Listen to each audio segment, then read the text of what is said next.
Alhamdulillah.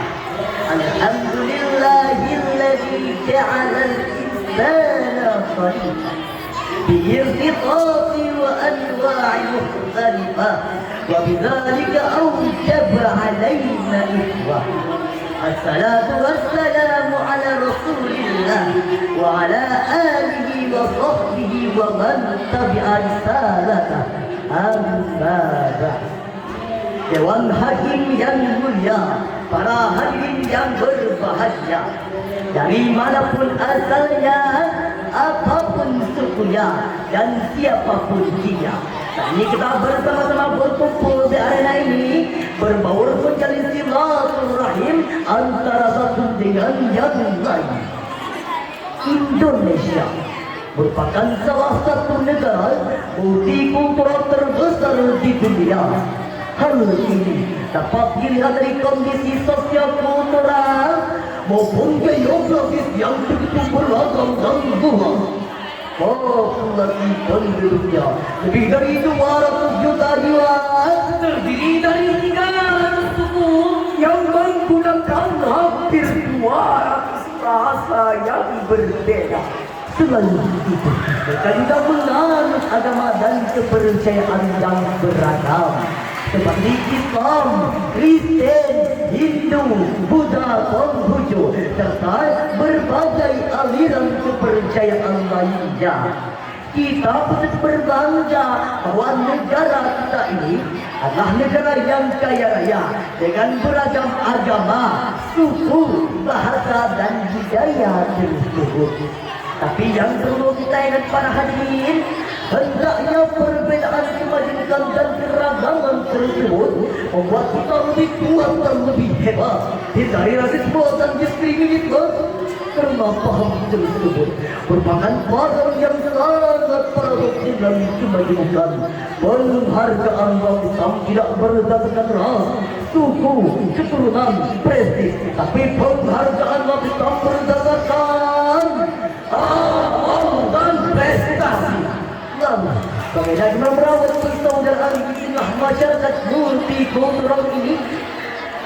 Sebagai jawabannya, tema Sahih Quran yang akan kami sampaikan, merawat persaudaraan di tengah masyarakat multikultural. Akan kami uraikan dengan berlandaskan surah Al-Baqarah ayat 13 sebagai berikut.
yang tertutup dengan menyebut nama Allah yang Maha Pengasih lagi Maha Penyayang. Wahai manusia, sesungguhnya kami telah menciptakan kamu dari seorang laki-laki dan perempuan dan menjadikan kamu berbangsa-bangsa dan bersuku-suku supaya kamu saling kenal mengenal.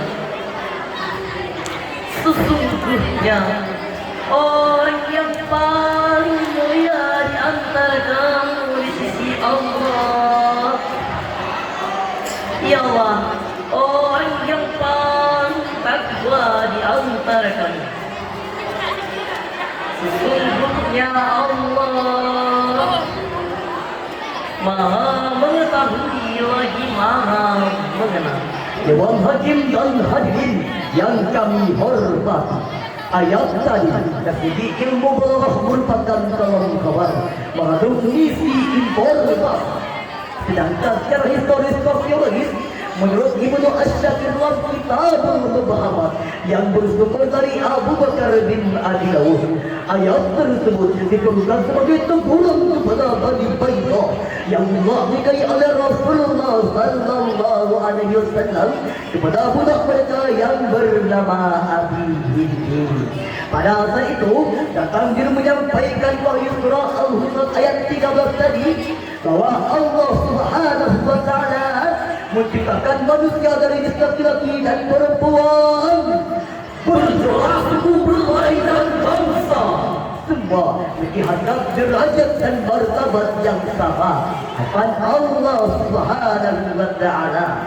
Fungsinya yata'arafu ayyahma bainakum ta'arafu wa ta'allam, agar kamu saling mengenal, menjalin komunikasi harmoni, menyebarkan cinta kasih yang tiada pilih kasih, serta menyebarkan rasa sayang yang tiada pandang sayang. Demikian pesan Ali As-Sabri Khaffatut Tafasirnya. Dengan kata lain, hanya merupakan landasan teologis yang sangat strategis untuk bahwa sebagai pilar persatuan dan kesatuan di negeri tercinta ini. Langkah awalnya kita harus saling mengenal, bukan saling menutup diri, melecehkan, menghina, membanggakan kelompok, suku bangsa, adat istiadat maupun daerah masing-masing. Sebab itu mulai para hadirin merupakan virus-virus persatuan, menghambat persatuan, bahkan menghancur persatuan bangsa.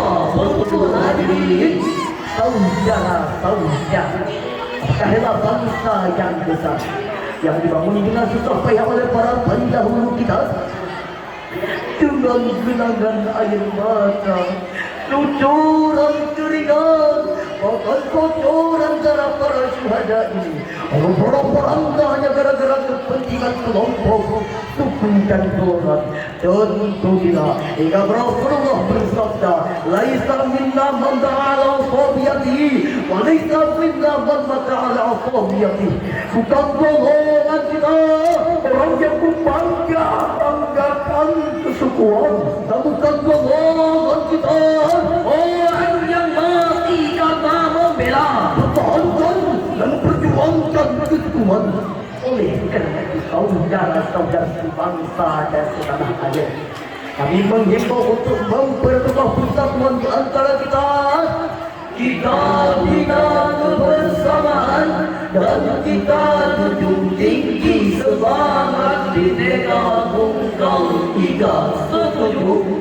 Allah Subhanahu wa taala mengisyaratkan agar kami, saudara dan kita semua, berupa persatuan dan kesatuan serta melarang bercerai-berai. Sebagaimana yang Tuhan firman-Nya surah Al-Imran ayat 103 yang berbunyi, wa'tasimu bihablillahi jami'an wa la tafarraqu.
Dan ingatlah nikmat Allah kepadamu ketika kamu dahulu masa jahiliyah bermusuhan. Lalu Allah mempersatukan hati sehingga dengan karunia-Nya kamu menjadi bersaudara.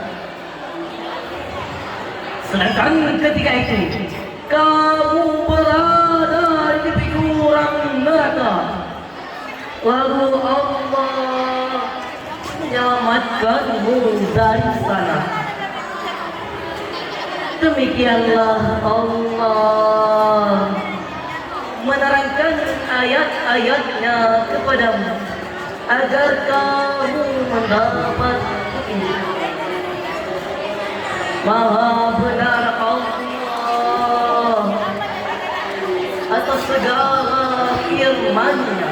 Hadirin yang kami hormati, menurut Al-Faryadi dan Ibnu Hakim yang bersumber dari Ibnu Abbas, Ashabul ayat ini adalah berkenaan dengan pertentangan antara kaum dan kaum kafir. Sampai tatkala Rasulullah sedang sakit, tiba-tiba terdengar pertentangan kedua suku tersebut. Mereka terus terlibat dalam bentrokan dengan cara-cara jahiliyah. Meski Rasulullah dalam keadaan sakit parah, beliau berjalan sempoyangan beliau tak berusaha melarai pertengkaran yang terjadi di antara kedua suku tersebut. Nampak tubuhnya lemah, wajahnya pucat pagi, ada mata berlinang memperkai pipi, bibirnya garing bergetar, suaranya parau dengan tertutup-tutup. Beliau bersabda, abadan, abadan, abadan, awja'ayak min ba'di ada aku bainat, wa ana anjuru bainakum. Apakah kamu akan kembali ke dalam tradisi jahiliyah berpecah belah? Setelah datang pendatang dan aku masih hadir di antara kalian. Maka Allah sedang menjawab. Sementara kaum Ad dan lain mereka menundukkan kepala sebagai tanda hormat. Berbalut malu dengan Rasulullah Sallallahu Alaihi Wasallam karena mereka bersetubuh. Sehingga perang ini wahai para hadirin merupakan realisasi Islami yang tergambar pada ayat ini yang harus kita pelajari. Kenapa? Karena perpecahan antara kaum dan kafir merupakan simbol bibit-bibit perpecahan internal Islam. Saya sering menunjukkan terkadang cuma gara-gara perbedaan keroyaan, perlainan organisasi yang dipengaruhi oleh kepentingan pribadi dan kelompok, lantas bisa bertali untuk silaturahim berakhirkan saling baca, saling rampok, bahkan bisa putus saling baca. Nah, hizbullah mereka mengangkat tangan bertawakkul kepada Allah Subhanahu wa taala. Ilahi ya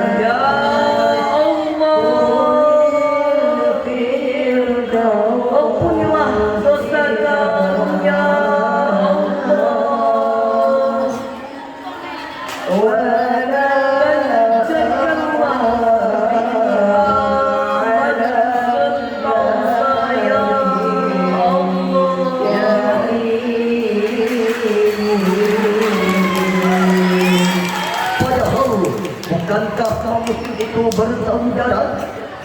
Bukankah sama memiliki ibarat satu bangunan? Bukankah semua insan beriman bagaikan satu tubuh? Yang jika satu sakit, yang lain harus merasakan derita supaya hari. Karena mayoritas bangsa Indonesia beragama Islam. Jika internal Islam berseteru, maka persatuan bangsa akan terganggu. Betul hari ini.